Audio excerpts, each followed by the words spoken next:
Halo semuanya, balik lagi sama gue Faca Taranzi dan juga ada Acong dan gue Pei dan balik lagi ke CHTT.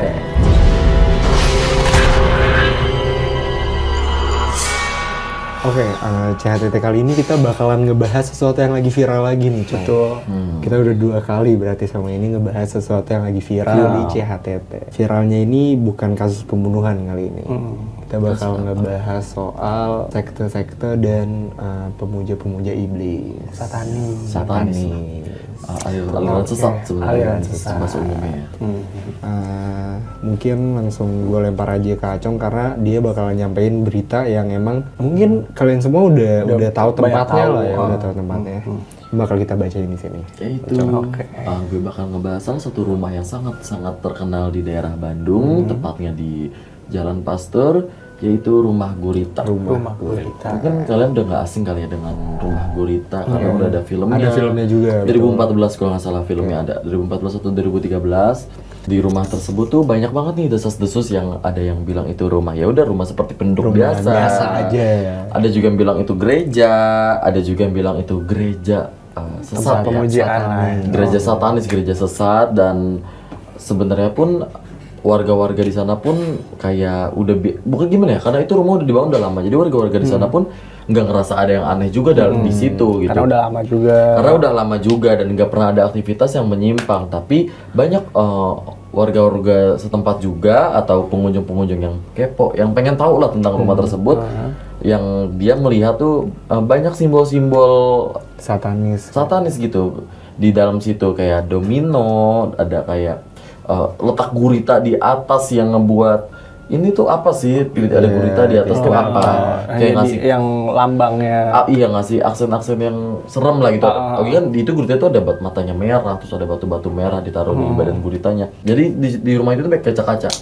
Dan ada kaca yang isinya tuh muka-muka topeng kayak gitu. Oh, topeng. Nah, kenapa banyak yang bilang itu ini horor, Banyak yang mitosnya berasumsi ya, Banyak yang banyak berasumsi gitu. Mitosnya itu di sana tuh tempat pemujaan setan, dikarenakan alamat rumah tersebut yaitu di jalan nomor 666. Dan yang kita tahu 666 itu identik dengan angka satanis. satanis lah ya gitu. Dan ada tadi aku baca-baca ada ketua RT pun yang RT di sana, mungkin nggak tahu ya itu RT yang menjabat tahun berapa gitu. Dia pun sempat ngomong ketika diwawancara, emang dia pun ada yang janggal sama rumah tersebut karena ada ada orang datang ke rumah Pak RT cuman buat pengen ke rumah gurita tersebut, tapi dia yang gue baca tuh nggak terlalu jelas itu tujuannya apa, tapi dia ngomong ke RT tersebut, saya mau daftar gereja di rumah tersebut. Dan RT pun bingung, ngapain gereja dan harus ada pendaftarannya. Makanya dia nanya ke RT, bener nggak sih ini ada pendaftarannya buat ke rumah gurita tersebut. Dan di situ banyak warga yang lihat, katanya sih rumahnya itu tuh kayak nggak ada pintu, tapi cuman ada katanya lubang kurang lebih lebarnya 50 cm buat orang-orang di sana tuh masuk. Akses keluar masuknya itu. Berarti ngablak ya. Nggak ada pintu. Ngablak gitu. Dan yang balik ke cerita yang tadi orang nanya ke RT itu, akhirnya dia menceritakan, dia bukan menceritakan sih, lebih ke dia ngomong karena gini, dia tahu itu kan pasti dari orang. Dia ngomong katanya cara pendaftarannya itu nanti ketika nanti masuk, kita nanti ditusuk jarum, ditusuk jarum ujung jari kita, dan kita itu darah kita nanti ditetesin, artinya sebagai kayak untuk ngasih ke iblis gitu. Untuk ngasih ke bukan iblis, lebih kesetannya lah, ke persembahannya. Dan katanya, nah kalau ini beda orang, ini cuma kayak dari mitos di sana, katanya sering pemujaan di sana tuh yaitu berupa makan janin orang, janin bayi, aborsi. Janin bayi yang aborsi, jadi bukan bayi yang hidup, jadi bayi yang orang aborsi, terus bayinya itu diambil dimakan buat persembahan, dimakan buat gitu. persembahan. Mungkin emang rata-rata aliran-aliran sesat atau satanis itu kenapa selalu bersimbol dengan darah. Dan bayi ya? Gue juga nggak tahu. Tapi dari rumah gurita yang dari tadi gue baca, gue research semuanya, ya dengan pendapat yang sama semuanya bilang gitu. Bilang kayak gitu. Rumah gurita ya. Kalau dari gue sih rumah gurita itu, gue emang udah tahu tuh lama banget rumah gurita, dan bahkan emang belum ada fakta solidnya sampai sekarang. Rumah gurita tuh apakah itu emang rumah atau itu gereja, atau tempat lain ya. emang belum ada fakta yang kuat juga soal itu. Jadi ya pasti banyak berita simpang siur juga sih soal itu. Masih banyak mitosnya lah. Masih banyak mitosnya, iya. Ya kalau gue pribadi sih gue percaya sih kalau emang itu tuh tempatnya satanis ya, atau orang-orang memuja. Karena ada laporan warga pun kayak gitu. Iya, dan nggak tahu ya, menurut gue fakta-fakta yang emang fakta-fakta kecil yang bertebaran di publik tuh menguatkan opini itu gitu. Iya betul. Opini kalau emang rumah itu tuh ada sesuatu ada yang ganjel, yang janggal. Dan gue pun tahu, gue sempat baca katanya buat masuk situ tuh ada jadi dari rumah warga gitu Cong di sekitar situ.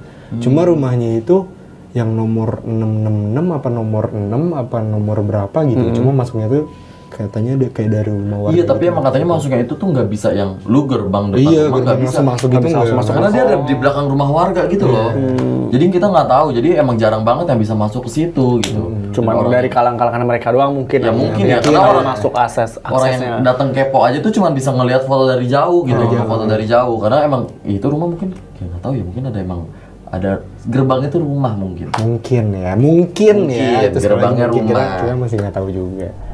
Oke, ini kita tuh cerita kayak gini tuh bukan maksud menjatuhkan atau gimana ya, menyinggung atau kita lebih ke ngasih wawasan aja sih. Cerita aja sih. Mungkin dari kalian atau penonton Fasya ada yang belum tahu, takutnya ada ajakan-ajakan kayak gitu, makanya kita kasih ini dari awal gitu. Soalnya sekte satanik ini atau duotisme ini biasanya itu ngincar tuh rata-rata tuh anak muda yang masih polos-polos, yang masih lugu-lugu, yang masih kayak ikut terus mau gitu loh. Terus sekte ini bener sih yang dibilang Acong tuh, dia ituin bayi.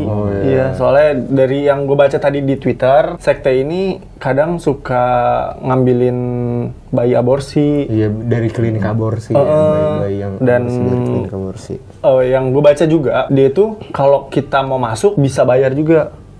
Oh, jadi kayak ada registrasinya. Iya, ya? kita masuk kayak bayar, dan kalau misalkan tiap bulannya itu tuh pasti kita dibayar. Jadi per berapa bulan itu dibayar. Jadi makanya rata-rata tuh orang-orang satanik itu ngincarnya tuh kayak ngebikin orang jadi kaya, ngerti gak sih? Iya, makanya pastilah. ada lokasi-lokasi yang yang lokasi-lokasi itu yang rata-rata tuh banyak sataniknya. Yang menurut tadi gue baca. Dimana aja tuh lokasinya? Lokasi yang menurut gue baca dari 99.com itu ada di daerah Tanah Abang, daerah Pondok Indah, sama daerah Kelapa Gading.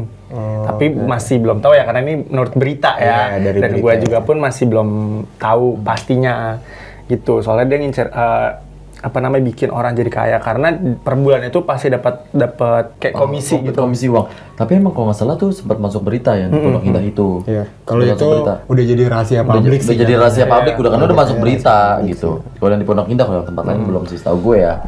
Oke, terus gue ada tweet juga dari Twitter. Ada satu cerita, gue bacain ceritanya. Permisi Kak, aku mau spill sekte satanis di kota M, tapi bukan Manado.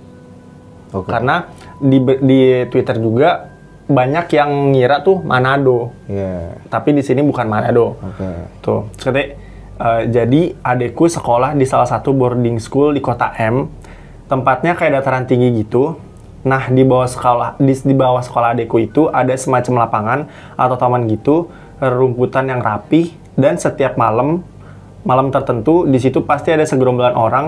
Kurang lebih ada 7 orang berjubah hitam dan 1 orang berjubah putih. Terus yang jubah putih itu mengelilingi api unggun.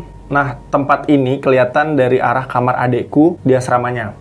Sebenarnya sama guru-gurunya dilarang buat ngelihat kawasan itu karena berbahaya. Tapi ya bandel, jadi sering ke tempat permujian ini bareng-bareng.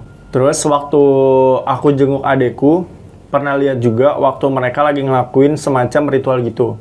Tapi nggak berani foto. Setelah ritual di malam hari, paginya mereka langsung pergi dari situ. Ada sisa-sisa pembakaran sama botol-botol alkohol, dan warga setempat juga tahu kalau itu pempujian setan. Oh iya, lokasinya emang masuk gang rumah warga gitu, walaupun dekat tempat wisata.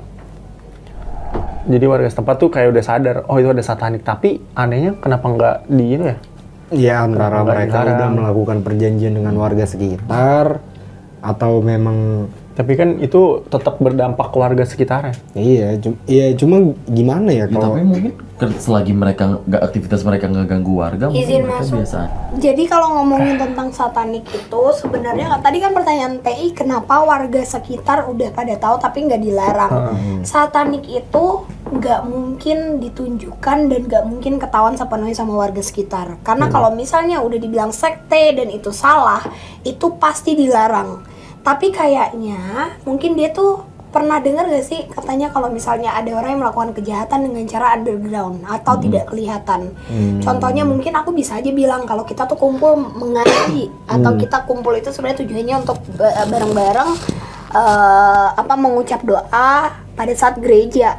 Kan nggak mungkin dong mereka ngecek di gereja tuh terjadi apa dan sebagainya. Karena kalau tadi dibilang adanya itu cuma kepo, dan kalau dibilang ada minuman alkohol dan sebagainya mungkin itu belum bisa dibilangin ruang lingkupnya satanik. Karena kan berbagi tempat ada keyakinan Tapi masing-masing. di tweet yang aku baca tadi kan berjubah. Nah, karena kan satanik itu identik dengan jubah. nah iya emang kluk-klukan. Ku Klux Klan ya. Iya, Ku Klux Klan. Nah terus kalau yang ditanya juga kayak sampai saat ini masih ada atau tidak, masih banget ada di mana-mana dengan cara tuh yang beda-beda. Aku punya pengalaman, bahkan ini tuh pengalaman yang belum pernah aku ceritain juga. Jadi dulu tuh aku dari SMP, SMA menuju SMA tuh aku udah mulai jadi host program horor, dan itu selalu keluar kota. Datang ke salah satu pulau yang terkenal banget dengan keindahannya atau tempat wisatanya, tapi tetap ada tentang mistisnya juga, makanya aku datang sama tim. Lagi datang, ternyata tiba-tiba pas udah datang kita tuh dilarang sama warga buat nggak boleh syuting, katanya tanggal hari ini tuh ada perayaan. Kita bingung dong, loh kenapa dilarangnya sekarang gitu, karena kita udah udah izin, nyampe, pasti udah izin juga dong. udah ada pembayaran dan Iya. sebagainya, kayak udah nyampe ini apa-apaan. Terus katanya ya udah kalian boleh syuting tapi maksimal cuma boleh ada dimaksimalin tuh jam 10. Jam 10 sudah cabut gitu. Oh ya udah kita terima. Akhirnya kita yang biasanya syuting baru start itu jam 10 malam. Ini kita Dari start jam 7 habis lah. isya. Habis sholat isya tuh baru kita start. Udah selesai, nah akhirnya kita memang jam 10 udah ditungguin sampai perahu tuh udah ngejemput kita untuk datang, untuk cabut gitu. Nah selama perahu, itu kan perahu tuh nggak mungkin langsung ngangkat semua tim kan, pasti ada beberapa perahu, nggak ganti-gantian, jadi kayak perahunya jalan, ada perahu yang baru nyampe lagi. Nah inget banget waktu itu tuh kebetulan karena aku habis dari pipis, jadi aku nggak bareng sama partnerku. Nah aku tuh pipis dulu tuh, ditemenin lah sama kru juga yang perempuan ya, ditemenin. Dan pada saat aku baru naik ke si kapal yang satunya lagi, karena perahunya itu udah duluan yang lain. Nah aku tuh berbarengan sama satu perahu yang nyampe tapi tidak ada penerangan sama sekali. Jadi kalian bayangin ada perahu nyamperin tapi nggak ada lampu minyak, nggak ada lampu apapun sama sekali. Gelap. Pulau itu gelap juga. Ya ada lampu di pulaunya, cuma maksudnya di perahu itu nggak ada. Kayak gelap. tiba-tiba nongol tuh perahu di belakang. Terus katanya gini, udah mbak, naik aja yuk, dibantu. Dia ngomong ke si krunya itu kan. Terus karena mungkin aku kan masih bocah juga ya, kayak aku kan ngeliat-liat tuh, karena posisinya aku tuh pakai topi. Aku ngeliat, kamu tau gak sih, aku tuh ngeliat banget ada kepala, maaf ya, tapi kayak kepala kambing yang sudah membusuk. Karena kenapa aku bilang membusuk? Karena kulitnya tuh kan, kalau kambing tuh kan ada kulitnya, ada matanya. Ini matanya tuh nggak kelihatan, terus kulitnya tuh ada yang bolong-bolong gitu. Itu di mana kepala kambingnya itu? Dibawa sama si perahu yang nggak ada penerangan gitu. Kalau kepala kambing, terus ada juga buah kelapa yang udah dibolongin gitu.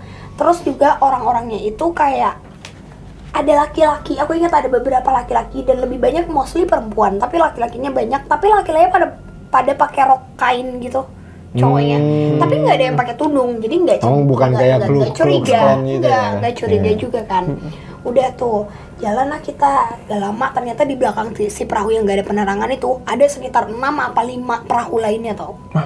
Ada 6 atau 5 gelap juga lainnya. Gelap juga, nyampe di belakangnya gitu berjejer. Dan itu orang-orangnya kan perahu itu biasanya kita ngadep depan dong biar nggak mabok. Ini tuh mereka pada hadap-hadapan gitu kayak gini.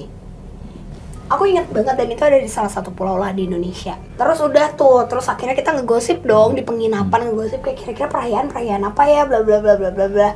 Ibu-ibu warungnya ngomong kayak gini, biasa itu mah orang-orang cuci duit. Aku kan namanya masih kecil nggak ngerti dong orang cuci duit itu seperti apa. Katanya dari zaman dulu memang kepercayaannya tuh ya itu ya yang dinamakan manusia itu selalu dilahirkan bersama dengan iblis. Maksudnya sifat-sifat iblis atau sifat-sifat devil gitu yang jahat-jahat itu pasti ada di sisi kita gitu. Tergantung dari kalian memilihnya seperti apa. Jadi kayak pada saat itu sih kita menyimpulkan kalau itu mungkin adalah salah satu sekte yang menyimpang dan katanya itu juga datangnya dari luar pulau. Jadi bukan orang warga asli, bukan apa, dan tidak mengorbankan nyawa manusia, tapi hewan-hewan. Cuma kayaknya nggak mungkin karena kan kita nggak tahu darah yang dipakai apa ya, tapi dia nggak tahu sih suzonnya gitu, karena sekte atau sesuatu yang menyimpang itu pasti harus melibatkan dan ada perjanjian terhadap mereka yang membutuhkan darah-darah baru, darah suci, darah manusia pun. Iya pokoknya gitu. kehidupan baru banyak lah kayak gitu. Jadi kayak ingat banget, kalian kebayang nggak sih kalian lagi pengen syuting kerja tiba-tiba ketemu sama orang-orang yang cowok-cowoknya juga pada pakai rok kain. Kebayang sih. Terus perahunya nggak ada penerangan, nggak ada lampu minyak, kan biasanya di depan perahu tuh pasti ada lampu minyak, lampu gede gitu. Dan bingung juga apalagi malam kan, itu menuju jam 10 malam loh, ayo. Nggak mungkin kalau ada apa-apa nggak bisa ada gimana. Apalagi kalian tahu lah di pulau itu pasti gelap banget. Dan kebetulan pulau itu juga bukan pulau yang dihuni lah. Yang ada penduduknya gitu. Di pulau itu Emang juga pulau, sering pure terjadi pulau. waktu dulu, waktu kita zaman penjajahan itu menjadi tempat pemenggalan orang-orang Indonesia. Jadi ketika ada orang-orang Indonesia yang melanggar, itu tuh Dihukumnya dipenggal di situ. tuh di sana. Jadi dulu tuh dibilang banyak banget kepala dijejerin dibentuk seperti gerbang buat menyambut penjajah atau yang si pemenggal gitu. Dan itu di zaman sampai zaman Jepang juga masih digunakan untuk kayak gitu. Tapi kalau untuk sekarang mungkin udah Udah jadi pulau. Siapa yang mau menggali situ? Dan pulaunya tuh nggak gede gitu juga, jadi kayak simple tempat yang simple dan memang mempunyai daya tarik lah untuk kita datang. Tapi kira-kira masih ada nggak ya sampai sekarang? Maksudnya si sekte tersebut Tidak menutup kemungkinan kalau masih ada. Karena kan kayak yang aku bilang tadi kan, balik lagi kayak hal-hal yang membuat manusia tuh pengennya puas terus, pengennya sesuatu yang lebih lagi tuh pasti membuat kita lebih dekat sama hal-hal yang negatif. Ngebahas sekte juga, kalian tuh udah pada nonton Pengabdi Setan yang 2 belum sih? Udah. Itu kan yang ada yang scene yang pocong-pocongnya itu. Iya, scene awal, scene awal. Yang pocongnya pada sujud. Scene awalnya kan pocongnya pada sujud. Itu tuh apa emang bener pada saat kita melakukan pemujaan tuh setan-setan seperti itu ya? Menurut kira-kira nih? Pada saat kita melakukan pemujaan atau pemujaan itu berlangsung, Betul. pasti setan ada di keliling kita. Pasti. Itu udah pasti. Karena gini, tugas mereka adalah membisikkan sesuatu hal yang membuat tubuh kita untuk melakukan sesuatu yang lebih jahat, lebih buruk gitu. Manipulasi karena kan, ya? Iya, karena kan Manipulatif. tujuannya membuat kalian lebih dekat sama sifatnya Setan, mereka gitu. Jadi pasti ada mereka. Jadi enggak. Apalagi itu di film tersebut kan pocongnya pada sujud, terus tempatnya juga Iya, di ruangan gede dan gitu. gelap gitu. Terus ada satu foto gitu kan yang mereka punya. Nah, iya udah Itu foto. ada yang satu yang jadi kiblatnya mereka. Akan nonton aja deh. Oke, jadi waktu itu gue tuh sempat syuting sama Frisley, adalah syuting YouTube juga sama Frisley. Kita seperti biasa konten penelusuran, dan ketika kita ke luar ruangan, di bagian luarnya itu tuh ada ubin di luar gitu lah. Itu di luar Jakarta lah ya. Di luar Jakarta, daerah Tangerang pokoknya. Terus pas kita mau ngelewatin itu ada, jadi kalau lambang satanis itu pentagram tadi ya. Iya, segitiga. Pentagram Segitiga ke atas sama segitiga ke ke bawah. bawah nah itu terus dia lingkarin. Emang Nah, pasti gitu. iya gitu ya. Terus itu warna merah. Gue tanya lah sama salah satu tim, ini bekas apa ya? Terus kata tim itu, kata orang itu, dia bilang, iya tadi di sini ada kepala kambingnya, cuman gue udah pindahin soalnya udah jadi tengkorak kepala kambingnya. Terus gue baru mikir kalau itu berarti emang di tempat itu ada pemujaan dong, di tempat angker Ada itu. sesuatu. Tidak menutup kemungkinan. Kalau nemuin itu ya. Tapi kecil gitu loh, cuman sekotak kecil doang. Iya, emang harus gede kan? Iya, Kira harus gede. Tapi emang ngomongin pemujaan pun gue kenal salah satu orang sih. Ya mungkin kalian juga udah tahu orangnya siapa, ini Bang Mongol. Bang Mongol. Jadi Bang Mongol cerita banget. Iya kan beberapa kali ketemu kan sama Bang Mongol kan. Terus sharing banget tuh soal Bang Mongol yang dulu itu sempet masuk sekte, bagian dari sekte satanis. Dia menceritakan tentang pengalaman. Iya, pengalaman dia sendiri.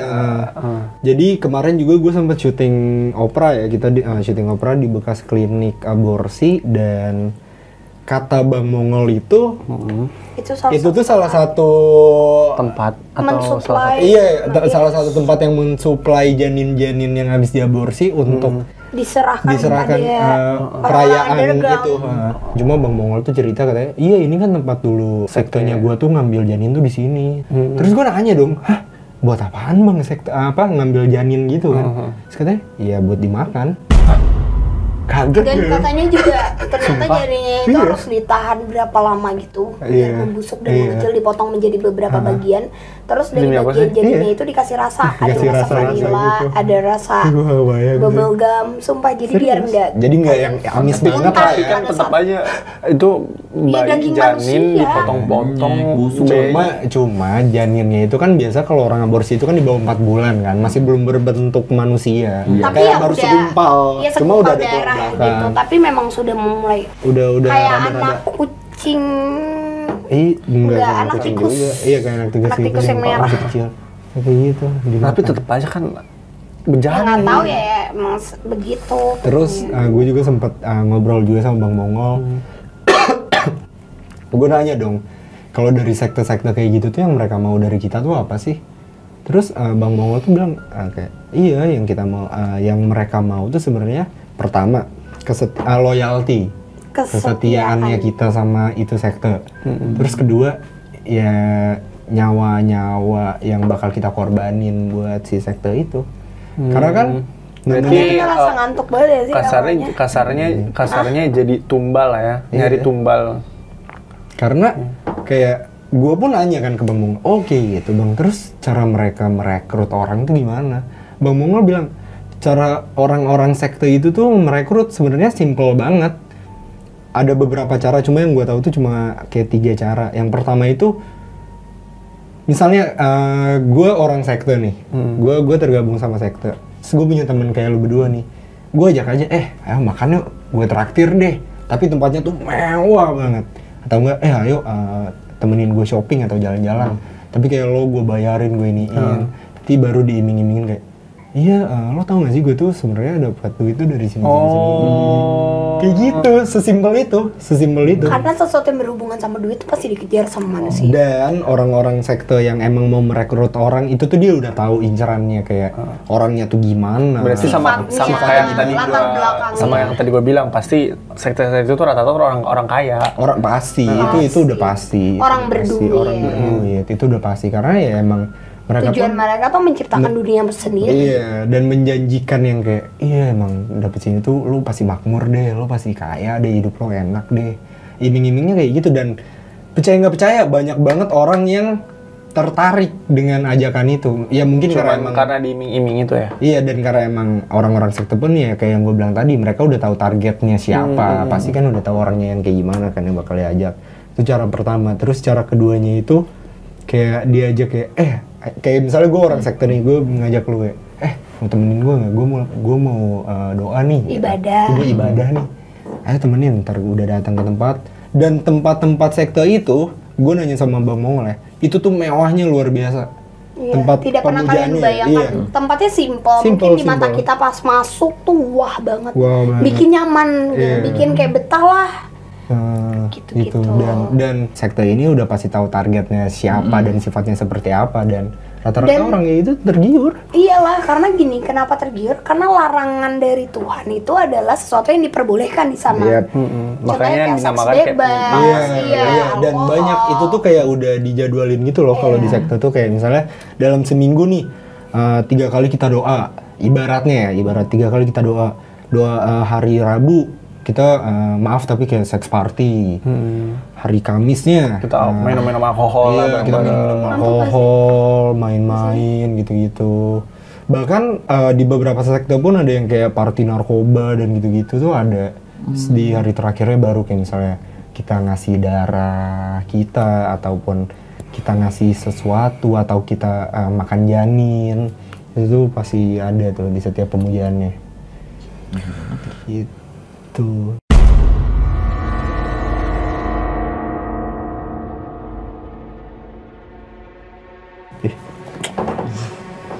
siapa anjir? Ini siapa? Kesana Cang. Ya jangan sonoan, baik gitu lah. Nggak apa-apa, Cang, sana. Yuk. Cang sana Cang. Sarama nih kasih ke Fris nih. Ini. Lu pegangin ke mulut tadi. Ah!